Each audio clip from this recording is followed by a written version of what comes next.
In example 3 here, we're going to be looking at getting user input. So we use the read command, and this is used to take input from the user in bash and store it in a variable. So we're going to create a file named user_input.sh. We're going to add the following script to it. So here we're going to take a string value, which is going to be taken from the user. We're going to display that value by combining other string values. Okay, so let's check that out. Head on over to our virtual box. I'm going to clear my screen. We're going to use the text editor Vim, and we're going to name it user_input.sh. Hit insert mode. I'm going to put my hash string at the beginning, just as we always do when we're writing a script.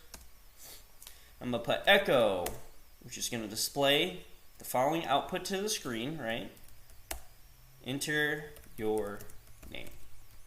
And then I'm going to use the read command, and whatever I put after this read command is going to store whatever the user puts into the variable. So whatever comes after this read command is your variable, and it's going to store the user input into this variable. In this case, we're going to name it name. Okay. So now this is a variable, and it takes the user input and stores it in the variable name. Okay. And then I'm going to echo welcome variable name to intro to bash scripting. And that's it. Simple script. I'm going to escape right quit. Okay.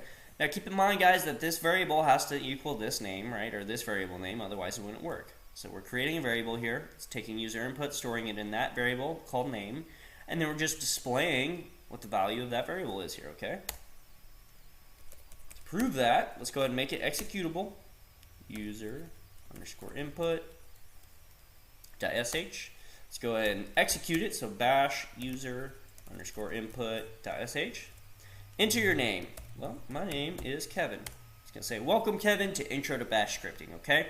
So it asked me, sort of, you know, we just set up a string through echo, and it asked me, what's my name?